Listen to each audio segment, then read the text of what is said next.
Баткен шаарында эле сатуучулук менен алектенген 200-ге жакын жеке ишкер бар. Алардын көпчүлүгүнүн соода түйүндөрү санитардык талаптарга жооп бербестигин тиешелүү кызматтар жар салып келүүдө.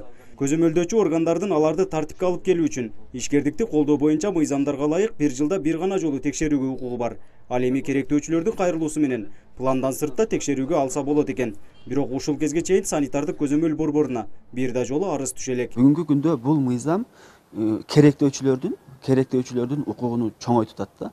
Биз бир жылда бир жолу текшере турган болсок, эгерде керектөөчүдөн кандайдыр бир жалоп түшө турган болсо, жазуу түрүндө кабыл алынат да.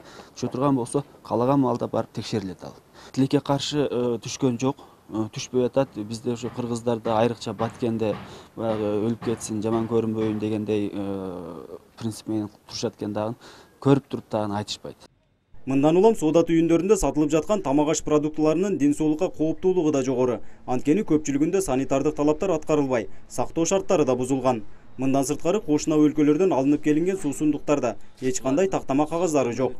Мына ушундай себептерден улам атайын текшерүүлөрдүн алкагында 4 соода түйүнү жабылып, жазана салынган. Мына биринчи кварталда эле 4 соода сат түйүндөрү жабылды, 7 жеке ишкерге жазана салынды. Алардын санитар талапка жооп бербеген, баягы мөөнөтү өтүп кеткен, сактоо мөөнөтү өтүп кеткен азык-түлүк продукцияларынын баары бар болгондугуна байланыштуу ошондой эле медициналык кароодон өткөн эмес.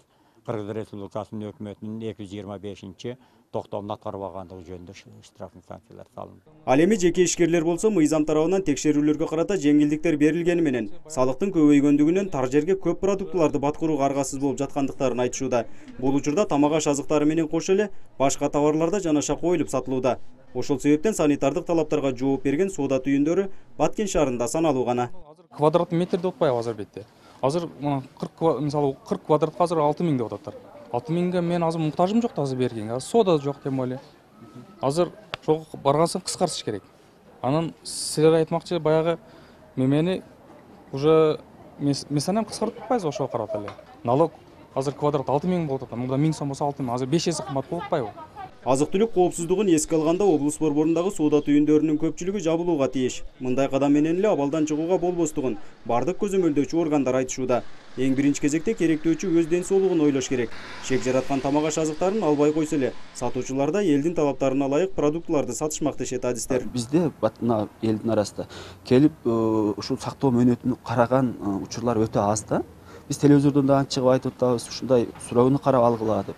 Азыркы күндө ушу элдерге түшүндүрүү иштерин жүргүзүү менен гана бул нерселерди жеңбесек, жеңиш кыйын экен. Анткени талап бар болсо, баягы азык-түлүктөр келе берет экен да. Ошондуктан элдерге түшүндүрүү иши менен гана биз жеңсек болот. Мына ушундай максатта жеке ишкерлер менен көзөмөлдөөчү органдардын ортосунда тегерек стол өткөрүлдү. Жыйында азык-түлүк коопсуздугуна байланыштуу сатуучулардын укуктары менен милдеттери туурасында сөз болуп, бул талаптарды аткарбаган жактарга мыйзам тарабынан чара көрүлөрү айтылды. Нургазы Жайнаков, 7 канал, Баткен өкүлчүлүгү. Жеке ишкердин өзүнүн жоопкерчилиги бар. Колдоо десе, эмне биз колдоп беребиз? Биз мыйзам чегде иш кылабыз.